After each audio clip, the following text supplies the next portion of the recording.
Hi everyone and welcome back to maths with Sukirti Gaur YouTube channel. तो इस video में हम स्टार्ट करने जा रहे हैं question number 6 from exercise 9.3 class 9th maths NCERT book.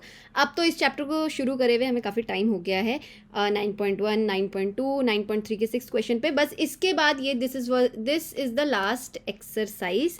थोड़ा जल्दी में इंट्रो ले रही हूँ तो माफ़ करिएगा, लेकिन क्वेश्चन को हम आराम से समझेंगे, उसकी टेंशन मत लें, ठीक है। तो इंट्रो फटाफट हो जाए। अच्छा, इस एक बार मैं आपको याद दिला देती हूँ कि जाके इस चैप्टर की इंट्रो वीडियो ज़रूर देखिएगा। अगर देख ली है तो रिवीजन हो जाएगा और अगर नहीं देखी है तो फ़ायदा मिल जाएगा। स्टार्ट करते हैं क्वेश्चन नंबर 6 को रीड करना। In figure diagonals AC and BD of quadrilateral ABCD intersect at O। Zero जैसा लग रहा है लेकिन O है। Such that OB equals to OD, तो OB और OD जो है वो इक्वल हैं, ऐसा साइन भी लगा रखा है। If AB equals to CD, मतलब ये वाली साइड और ये वाली साइड्स भी इक्वल हैं, then show that area DOC ये रहा और एरिया AOB ये दोनों इक्वल हैं, ठीक है। तो सेकंड थर्ड पार्ट पे हम बाद में आएंगे, फर्स्ट वाले पार्ट पे पहले फोकस करते हैं। तो DOC और AOB का एरिया मैंने बहुत सारे ईजी मेथड से करने की कोशिश करी लेकिन नहीं हो पाया, ठीक है। तो एक मेथड निकला है, वो भी आपको इजी ही लगेगा, लेकिन फिर भी मैं आपको जो है बता देती हूँ कि थोड़ा सा लेंदी लगे, इसके लिए आप पहले से माइंड में बना के चलना। मैंने क्या किया, D से AC के ऊपर एक परपेंडिकुलर बना दिया, इसका नाम हम ले लेते हैं P, और B से एक परपेंडिकुलर हम बनाएंगे इस तरीके से, ठीक है। परपेंडिकुलर मतलब 90 डिग्री पे, तो 90 डिग्री पे बनाया, यहाँ रख लेते हैं Q, ठीक है। तो इन दो पॉइंट्स पे P एंड Q पे परपेंडिकुलर्स आ गए हैं, D से AC के ऊपर, B से AC के ऊपर, ठीक बात। अच्छा, जैसे ही ये परपेंडिकुलर्स हमने बनाए हैं, हमारे पास दो ट्राइंगल बन के आ गए हैं। एक तो आ गया है DOP, जिस पे हमें पहले फोकस करना है, DOP, और दूसरा है BOQ, ठीक है। तो मैं यहाँ पे लिख रही हूँ DOP और ट्राइंगल BOQ। ये हमने क्यों किया है ऐसा, जिससे ना ये DOC को हम दो पार्ट्स में बांट ले रहे हैं, ये और ये वाला, और वैसे ही AOB को भी हम दो पार्ट्स में बांट ले रहे हैं, जैसे दिख रहा होगा जहाँ जहाँ मैंने डॉट लगाया है। फिर हम इनको ना अलग अलग पार्ट को एक साथ जो है लेकर आएंगे लास्ट में, तो इक्वल प्रूफ हम कर लेंगे, ठीक है। अभी पहले क्या करना है, यहाँ पे ध्यान रखना। DOP और BOQ मैंने लिखा, इन दोनों ट्राइंगल्स को हम कॉन्ग्रुएंट प्रूफ करने जा रहे हैं। कैसे कॉन्ग्रुएंट प्रूफ करेंगे, सबसे पहले तो आप देखना कि ये वाला एंगल और ये वाला एंगल जिसका नाम है DOP BOA, ये दोनों वर्टिकली ऑपोजिट एंगल हैं, तो इक्वल हो जाएंगे, कोई दिक्कत नहीं है। दूसरा, ये 90 डिग्री पे जो मैंने परपेंडिकुलर्स बनाए हैं, इस वजह से दो एंगल्स मुझे इस ट्राइंगल के और इक्वल मिल गए, जिनका नाम क्या है, BQO और DPO, ठीक है। ध्यान से सुन लिया आपने। अब हम इनको लिखते हैं, एंगल DOP इक्वल है एंगल BOQ के, क्यों, वर्टिकली ऑपोजिट एंगल्स। बहुत ज़रूरी है रीज़न लिखना, हर बार हर क्वेश्चन में बोलती हूँ मैं। सेकंड जो हमारे पास इक्वल आया है वो क्या है, एंगल DPO इक्वल हो जाएगा एंगल BQO के, ठीक है, बोथ 90 डिग्री, ठीक है, 90 डिग्री है। और थर्ड चीज़ जो हमारे पास इक्वल है वो है ये वाली साइड। कौन कौन सी है ये, एक तो OD और दूसरी है OB। तो OD जो है गिवन था इक्वल OB के, तो यहाँ पे साइड में रीज़न आ जाएगा गिवन का। तो कौन सी कॉन्ग्रुएंसी इन दोनों ट्राइंगल्स को कॉन्ग्रुएंट प्रूफ करवाएगी, वो है बाय AAS। तो एंगल मिल गया और एक साइड मिल गई, ठीक है ना। तो by AAS rule triangle DOP congruent हो गया है ट्राइंगल BOQ के। जैसे ही हमने ये बात कही है कि ट्राइंगल ये दोनों कॉन्ग्रुएंट हो गए हैं, हम क्या ये लिख सकते हैं कि दोनों का एरिया अभी इक्वल होने वाला है। फर्स्ट स्टेटमेंट या फर्स्ट इक्वेशन हमको यहाँ से मिल गई है। अब इन्हीं ट्राइंगल्स में है ना, DOC और AOB में हम दूसरे वाला पार्ट लेने वाले हैं। कौन सा, ये इधर वाला, DPC और AQB वाला, ठीक है। तो अब हम कैसे करने वाले हैं, ध्यान से देखना। ये थोड़ा सा हॉच पॉच हटा देते हैं। अब ले रहे हैं हम, यहाँ से आ जाते हैं, ट्राइंगल DPC, ठीक है, और दूसरा ट्राइंगल है ट्राइंगल AQB। अच्छा, यहाँ से जो ये फर्स्ट इक्वेशन से हमारे पास एक और रिजल्ट आएगा, वो क्या होगा, है ना, एक और रिजल्ट मैं यहाँ पे ब्रैकेट में लिख रही हूँ, वो हमको ये हुआ जब ये दोनों ट्राइंगल्स कॉन्ग्रुएंट हो गए थे तो हमारा ये जो DP और BQ वाला साइड है ये भी इक्वल माना जाएगा। क्यों? क्योंकि कॉन्ग्रुएंट ट्राइंगल्स के करस्पॉन्डिंग पार्ट्स क्या हो जाते हैं, इक्वल हो जाते हैं। ठीक है, तो एक और कंक्लूजन हो जाता है यहाँ से कि DP इक्वल हो गया था BQ के। तो यहाँ पे 100 लिख दे, 100 DP इक्वल्स टू BQ और साथ में ये वाली फर्स्ट वाली स्टेटमेंट। अब ये जो दो ट्राइंगल हैं इनको भी हम कॉन्ग्रुएंट प्रूफ करेंगे। तो सबसे पहली चीज़ जो हमें इक्वल मिलने वाली है वो क्या है, ये 90 डिग्री के एंगल। भाई इधर 90 है तो उधर भी 90 होगा, तो AQB और इधर से DPC ये दोनों एंगल इक्वल हो जाएंगे। तो एंगल DPC इक्वल हो जाएगा एंगल AQB के। क्या है, बोथ 90 डिग्री। समझ में आ रहा होगा, सिंपल है। ठीक है, अच्छा दूसरी चीज़ जो इक्वल होने वाली है वो कौन सी है, ये DC जो है उन्होंने ऑलरेडी इक्वल दे रखी थी AB के, है ना। यहाँ पे देखो आप, ये रहा ये स्टेटमेंट। ठीक है, तो AB इक्वल है सॉरी ये DP वाली साइड से DC है ना, DC CD लिख लेते हैं, CD इक्वल है AB के। और दूसरी चीज़ ये यहाँ पे लिख लेते हैं गिवन, और इसके बाद वाली चीज़ क्या है जो हमारे पास इक्वल आई, वो है DP। ठीक है, तो DP इक्वल आ गई है BQ के फ्रॉम क्या लिखेंगे, फ्रॉम फर्स्ट पार्ट। ठीक है, ये वाला फर्स्ट वाला पार्ट जो हम कर रहे हैं अभी। ठीक है, इससे पहले वाला, तो फ्रॉम फर्स्ट पार्ट क्या आ गया हमारा, DP इक्वल टू BQ। अभी कौन सी कॉन्ग्रुएंसी हमारी लिख रही, देखो एक तो हमें मिल गया 90 डिग्री का एंगल। ठीक है, दूसरा हमें मिल गया एक साइड नहीं, हाइपोटेन्यूज बोलेंगे इसको बोलेंगे हाइपोटेन्यूज। ठीक है, ध्यान से देखना, ये 90 डिग्री के जो अपोजिट होता है वो क्या हो जाता है हमारा, हाइपोटेन्यूज। और साथ में एक साइड मिल रही है 90 डिग्री के जस्ट साथ में है, एडजेसेंट है, वो क्या है, DP। ठीक है, तो एक साइड मिल गई, एक राइट एंगल मिल गया और एक हाइपोटेन्यूज मिल गया। ये वाली कॉन्ग्रुएंसी होती है RHS कॉन्ग्रुएंसी।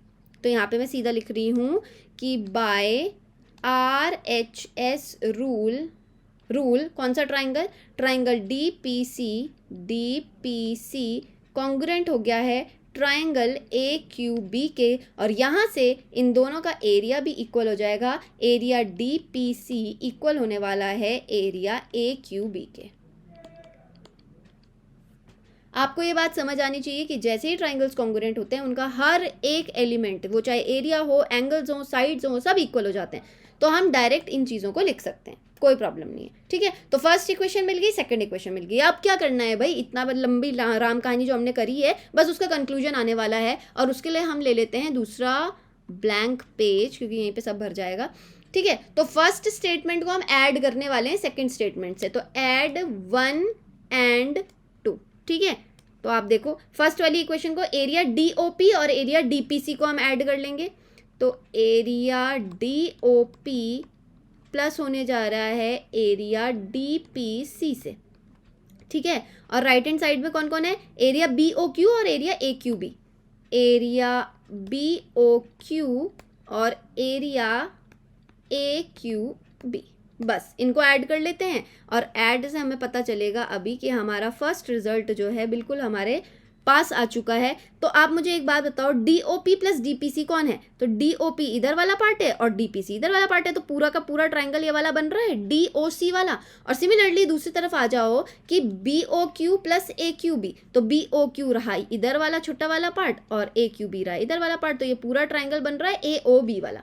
ठीक है ना, तो आ गया हमारा फर्स्ट पार्ट डन है। तो एरिया DOC इक्वल आ गया है एरिया AOB के। यही प्रूफ करना था हमें फर्स्ट पार्ट में, ये रहा आपका। ठीक है, तो फर्स्ट पार्ट डन हो चुका है। और यहाँ से ये इतनी गंदगी को हटा दिया जाए, ये भैया हटा देते हैं तो ये इनको रहने देते हैं परपेंडिकुलर्स को इस तरीके से।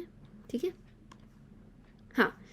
अब सेकंड पार्ट क्या कहता है, एरिया DCB को इक्वल प्रूव करो ACB के। तो DCB आप समझ पा रहे होंगे कि ये पूरा का पूरा एरिया जो है वो DCB का है। ठीक है, और अगर मैं इसको रब कर दूं, इक्वल हमें प्रूफ करना है किसके, एरिया ACB, तो ACB का एरिया भी ये वाला है। ठीक है, आप ध्यान से इन बातों को सुनना जो मैं कहने वाली हूँ कि आपने अभी इन दो एरियाज को इक्वल प्रूफ किया। इन दो एरिया में आप ये बीच में ये कॉमन वाला जोड़ दो, तो एक तरफ ऐड करोगे AOB में ये वाला पार्ट, ये BOC वाला पार्ट, तो पूरा ACB बन के आ रहा है। और सिमिलरली इधर से आप देखो DOC में आप ऐड करोगे ये BOC वाला पार्ट, कॉमन वाला पार्ट, तो ये वाला पार्ट बन के आ रहा है DCB। ठीक है, अभी मैं आपके सामने लिखूंगी, आपको और अच्छे से क्लियर होगा।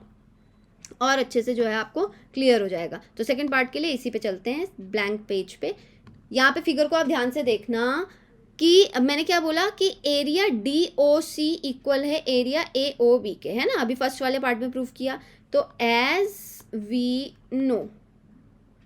नो एरिया DOC इक्वल है एरिया AOB के। कोई प्रॉब्लम ही नहीं है इसको समझने में। अब इसमें हम ऐड करने जा रहे हैं कॉमन एरिया। तो एरिया DOC में हम ऐड करने वाले हैं ये बीच वाला पार्ट BOC, ठीक है, एरिया BOC, और इक्वल दोनों तरफ सेम वैल्यू ऐड करेंगे तो इक्वल रहता है मामला, ठीक है। तो AOB में भी हम क्या ऐड कर रहे हैं, प्लस कर रहे हैं एरिया BOC, ठीक है। Adding area BOC on both sides, ऐसा आप साइड में लिख देना, ठीक है। ये लिखे बिना काम नहीं बनता है, आपको बताना पड़ता है एग्जामिनर को कि भाई मैंने ये चीज़ करी है, तब जाके ऐसा हो रहा है। तो DOC प्लस BOC करते हैं, ये रहा DOC और इसमें ऐड कर दो BOC, तो ये पूरा ट्राइंगल बन गया आपका DBC, ठीक है। तो एरिया DBC, और यहाँ से आप दूसरी तरह देखो कि AOB प्लस BOC, तो AOB प्लस BOC भी कर लेते हैं, ये इस कचड़े को मिटा लेते हैं। तो ये रहा AOB और AOB में आप BOC ऐड करो तो बताओ किसका एरिया बन के आ रहा है, ये पूरा एरिया बन के आ रहा है ACB का, ठीक है। तो डायरेक्ट यहाँ पे लिख देते एरिया ACB, लो हेंस प्रूफ्ड, ठीक है। तो लिख के और अच्छे से समझ में आया तो और अच्छे से सही, वैसे मैंने आपको फिगर के थ्रू समझाने की अच्छे से कोशिश करी है। थर्ड वाला पार्ट रहता है, अब थर्ड पार्ट कहता है कि DA को पैरेलल दिखाओ CB के, ये वाली साइड को पैरेलल दिखाओ CB के। तो आप मेरी बात को बहुत ध्यान से सुनना, इस पे तो इतना इजी है थर्ड पार्ट, तो मतलब करा कराया पार्ट है ये। तो आपने अभी देखा कि ये DCB और ये ACB, ठीक है, ये दोनों ट्राइंगल्स का एरिया इक्वल हो गया सेकंड पार्ट से।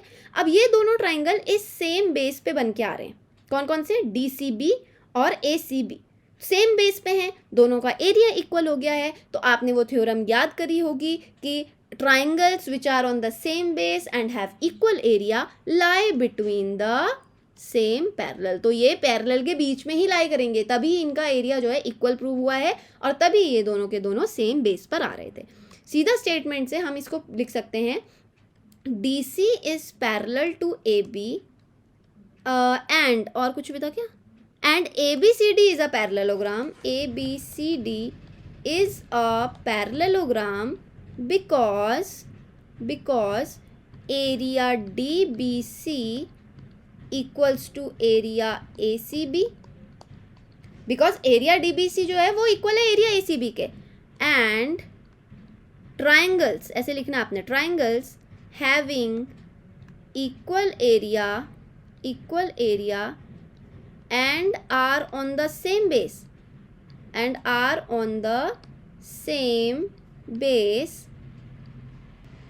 lie between the same parallel, ठीक है भाई।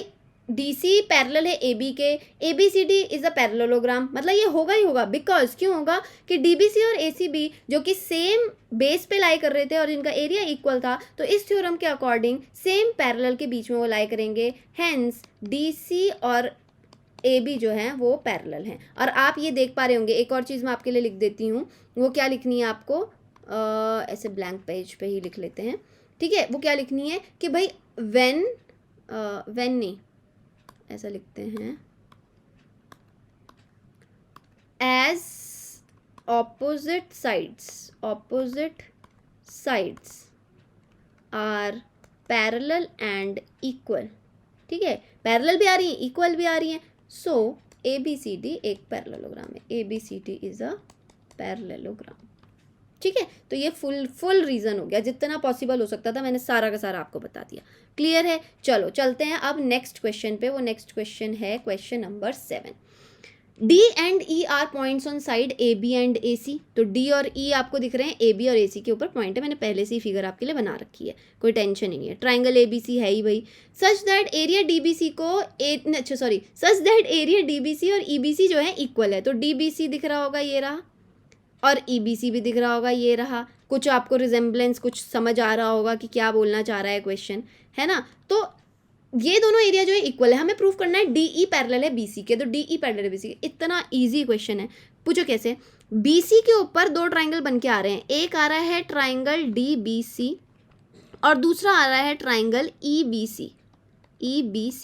और जब वो सेम बेस पे बन के आ रहे हैं और साथ ही साथ उनका एरिया भी इक्वल गिवन है, तो फिर से वही स्टेटमेंट आ गई कि triangles on the same base having equal area lie between the same parallel. तो ये पैरेलल लाइंस के बीच में ही लाई करेंगे, ये BC और DE के बीच में लाई करेंगे, तो DE और BC पैरेलल हो गई। ठीक है, तो कुछ करना था क्या इसमें? नहीं, सीधा स्टेटमेंट लिखने वाली हूँ मैं आपके लिए कि triangles on the same